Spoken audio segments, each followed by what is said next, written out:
Hi, this is Alex from phpacademy.org, and this is another video tutorial created for the new Boston.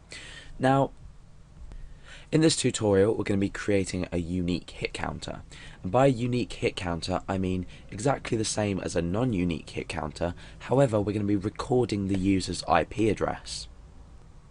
And by recording the user's IP address, we're going to get a lot more accurate figure.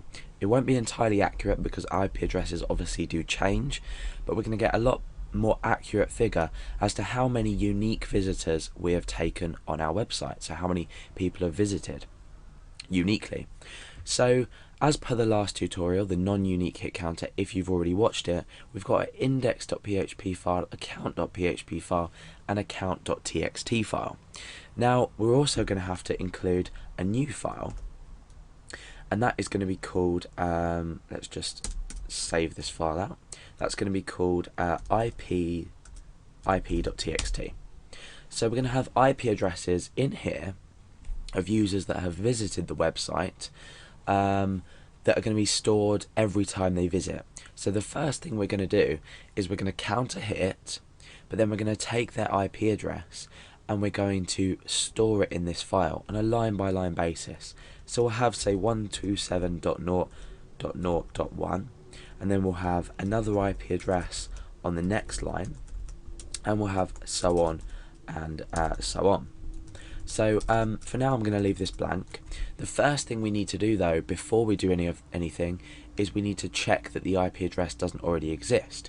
Now we can use the file function in PHP to check or to read in a file on a line-by-line basis, which is then stored in an array. And what this does is it allows us to take each IP address on each line and carefully check each one on each line. So it's a really easy way of doing things.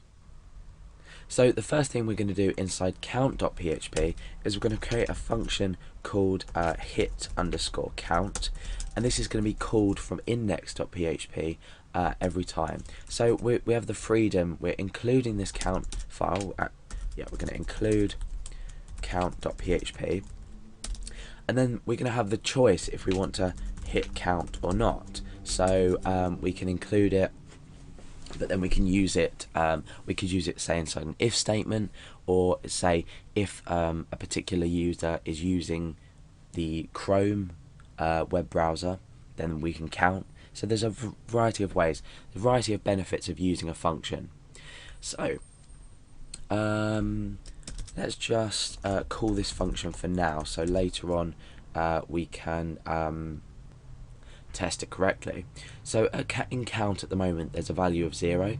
In IP we don't have any IP addresses. So the first thing I want to do is establish the user's IP address. Now I'm going to be using a simple way to grab the user's IP address, and that is using the $_server predefined variable, and we're using remote address. So this is some environmental information about the user. So let's just echo this out, and we can see that that's going to produce my IP address. There's another tutorial on this if you haven't already watched it, and there's also another tutorial about how to properly detect the user's IP address. So I'm using this now for the purpose of this tutorial, but I recommend you look up the other tutorial that I've done read in the user's IP address, or find the user's IP address a lot more accurately. So this is my IP address for now. I'm using a local server, so it's 127.0.0.1. Let's refresh and just blank that. So we've grabbed the IP address. That's something we determined at the start that we did need to do. Let me just swap these files around. Okay, so we've determined the IP address.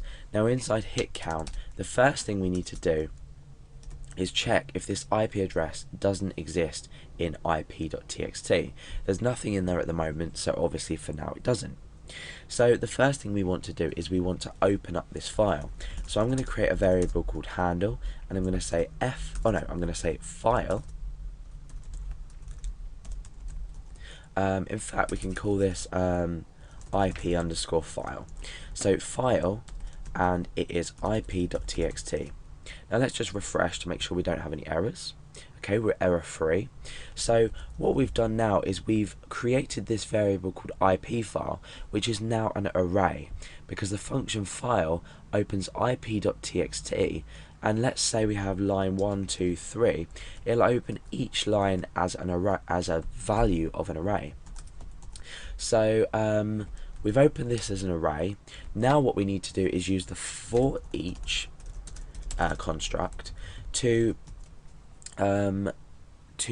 grab each IP address in there. So we've got each element of the array. So we're going to say for each IP file as IP, and what we can do to test this is we can echo out IP, and we'll put a line break there as well. So in fact we'll use a comma just to show that we've taken this as each element.